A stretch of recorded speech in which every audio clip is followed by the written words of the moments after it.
Informasi dari RRI Manado, RRI Gorontalo, RRI Tahuna, dan RRI Talaut dalam Lintas Magota.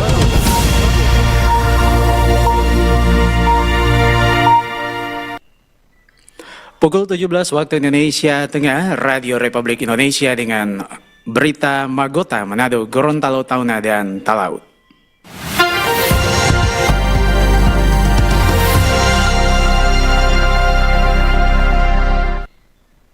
Selamat sore pendengar dan pemirsa, kita berjumpa dalam Lintas Magota, Manado, Gorontalo, Tahuna, dan Talaut bersama saya, Melki Takahindangin. Kita ikuti berita pertama dari RRI Manado.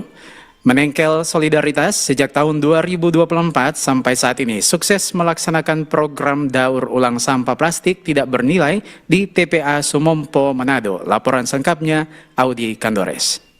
Pemerintah Kota Manado mengandalkan kendaraan roda 3 ini untuk menjangkau semua sampah yang ada di Kota Manado, antara lain di lingkungan 3 Wenang Selatan Kota Manado. Dan dari kendaraan kecil ini yang sangat multiguna, dia akan ditampung di kendaraan besar dan nantinya akan ada ke tempat pembuangan akhir Sumompo yang jauh lebih besar lagi. Dan satu komunitas yang mencintai kebersihan dan daur ulang yaitu MMRC memanfaatkan ini, sampah plastik tidak bernilai tas kresek. Persoalan sampah plastik di Kota Manado sedikit tertangani dengan bermunculannya banyak komunitas dan organisasi peduli sampah yang melakukan daur ulang. Hanya saja komunitas dan perusahaan daur ulang sampah plastik hanya menyasar sampah seperti botol mineral, bahan plastik lainnya untuk tujuan ekonomi. Sedangkan sampah plastik tidak bernilai dalam upaya mulung-memulung seperti tas kresek hitam, saset sampo, dan kemasan sering terabaikan. Manado Micro Recycling Center MMRC binaan Manengkel Solidaritas datang di saat yang tepat dan memberikan solusi nyata. Di kawasan tempat pembuangan akhir sampah TPA Sumompo lingkungan 1 Manado di pondok sederhana 6x15 meter berlangsung proses produksi panel atap dan tempat sampah dari sampah plastik tidak bernilai. Renzu Ponga, koordinator lapangan MMRC, mengatakan produksi sesuai arahan kebutuhan dari Manengkel Solidaritas untuk sumbangan ke persekolahan sekitar TPA. Kebutuhan yang ada jika akan mendistribusikan seperti tempat sampah atau panel-panel yang kami buat sesuai requestan dari kebutuhan masyarakat lewat Manengkel. Jadi seperti tempat sampah jika dibutuhkan dalam 15 buah tempat sampah, kami akan memproduksi tempat sampah yang sesuai requestan dan kami akan mendistribusikan itu dari Manengkel dulu, lalu Manengkel ke tempat lokasi yang membutuhkan. Sementara itu, salah satu pekerja ibu rumah tangga Elan Saheping mengakui penghasilan di pondok MMRC pembuatan panel atap sangat membantu ekonomi keluarga.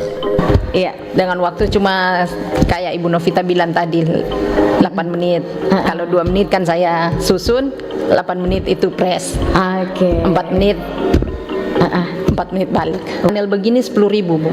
Novita Sikomi, koordinator MMRC, mengatakan distribusi panel atap dan wadah sampah adalah di persekolahan, warung dengan sistem barter sampah. Dari tas kresek yang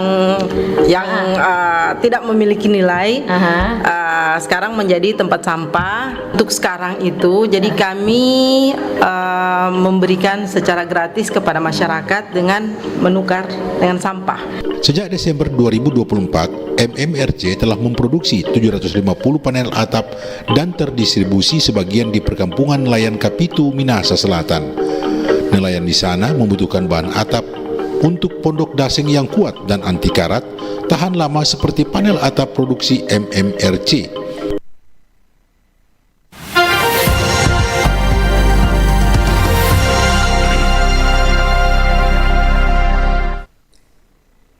Dari Manado kita ke RRI Gorontalo. Kasus pencurian di sebuah rumah kos di Kelurahan Limbau 1, Kota Gorontalo diungkap Satreskrim Polresta Gorontalo Kota. Seorang perempuan berinisial IHP ditetapkan sebagai tersangka. Taufik Usman menurunkan laporannya.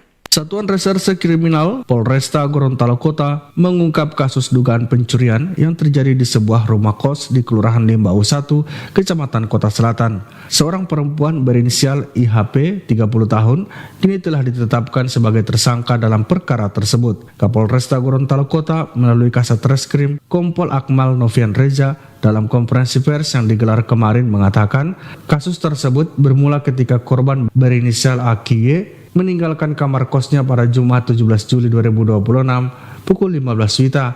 Saat kembali pada malam hari, korban mendapati laptop berwarna silver yang sebelumnya berada di atas meja telah hilang. Selain itu, sebuah celengan juga raib. Akibat kejadian tersebut, korban mengalami kerugian sebesar 5 juta rupiah lebih dan melaporkannya ke Polresta Gorontalo Kota.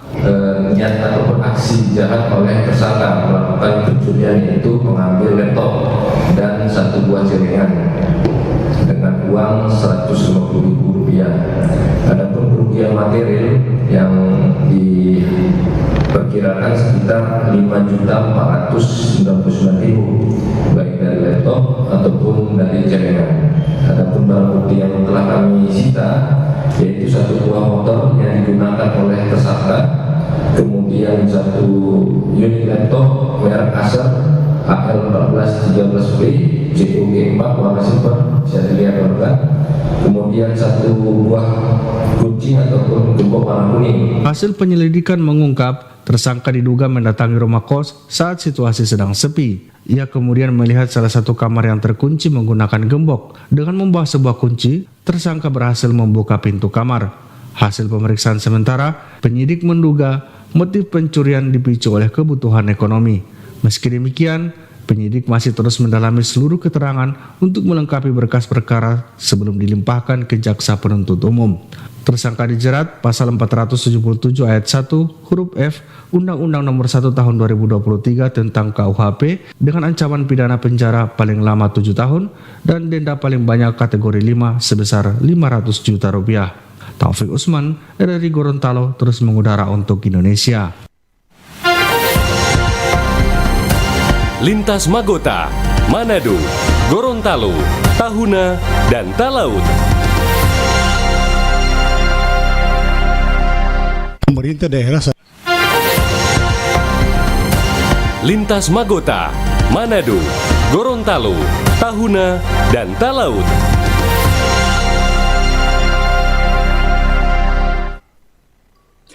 Pendengar dan pemirsa dari Gorontalo, kita ke RRI Tahuna. Pemerintah Kabupaten Kepulauan Sangihe mulai menyalurkan bantuan kepada keluarga yang terdampak bencana banjir dan tanah longsor di 2 kecamatan. Alexander Dalengkade menurunkan laporannya. Pemerintah daerah saat ini sementara berupaya memberikan bantuan bahan pokok kepada masyarakat yang rumahnya rusak, baik rusak berat, rusak sedang, dan rusak ringan.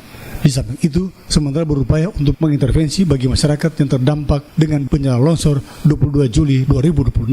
Hal itu dikatakan Kepala Badan Penanggulangan Bencana Daerah BPBD Sangihe Wandula Besi ketika diwawancarai RRI Senin 27 Juli 2026.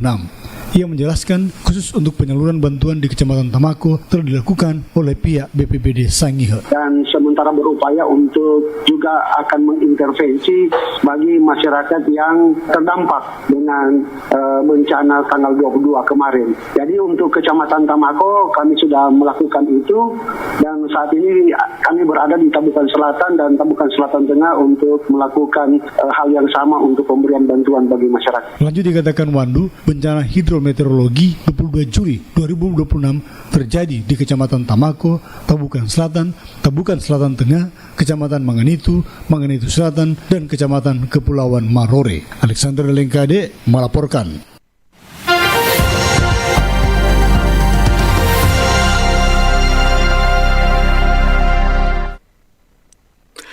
Informasi terakhir dari RRI Talaut, Kapolres Kepulauan Talaut yang baru AKBP Dwi Yatmoko menggelar kunjungan kerja ke Pengadilan Negeri Melongane. Laporan selengkapnya bersama Robert Tamaroba. Upaya Upaya mempererat kolaborasi sama aparat penegak hukum di Kabupaten Kepulauan Talaut terus dilakukan oleh jajaran kepolisian. Pada Rabu 29 Juli 2026, Kapolres Kepulauan Talaut, AKBP Dwi Atmoko didampingi sejumlah pejabat utama Polres melakukan kunjungan kerja sekaligus courtesy call ke Pengadilan Negeri Melongane. Kedatangan Kapolres beserta rombongan disambut hangat oleh Ketua PN Melongane Nur Ayin. Agenda silaturahmi ini merupakan bagian dari rangkaian safari kerja Kapolres Kepulauan Talaut yang pekan lalu juga telah berkunjung ke Bupati, Kajari, Ketua DPRD hingga dan Lanal Melongane. Ketua PN Melongane Nur Ayin menyambut positif kunjungan tersebut. Ia mengapresiasi ikhtiar Kapolres baru dalam memperkuat sinergi lintas lembaga. Menurutnya, kolaborasi antara kepolisian dan lembaga peradilan sangat krusial agar proses penegakan hukum di daerah perbatasan berjalan efektif, adil dan transparan. Assalamualaikum warahmatullahi wabarakatuh. Selamat pagi, salam sejahtera untuk kita semua.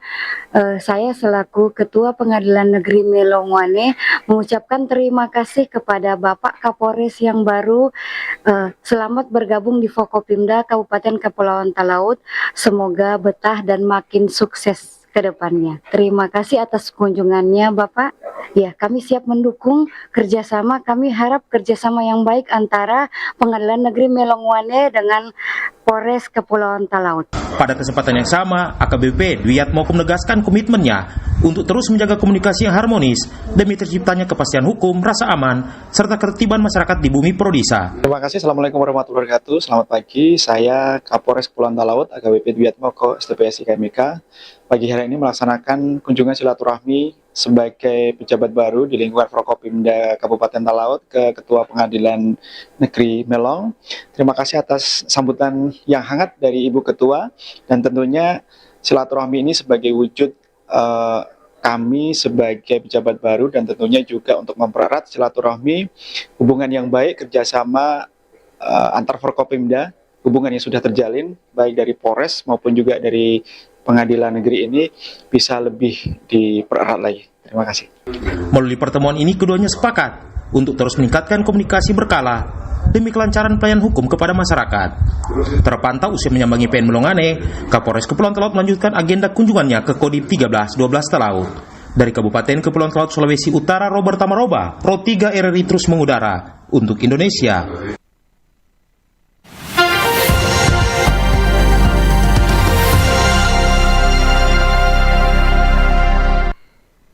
Ya, pendengar dan pemirsa, sekian Lintas Magota Manado Gorontalo Tahuna dan Talaut untuk edisi hari ini Rabu 29 Juli 2026.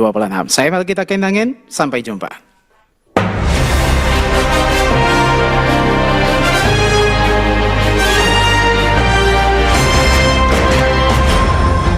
Demikian informasi dari RRI Manado, RRI Gorontalo, RRI Tahuna, dan RRI Talaut dalam Lintas Magota.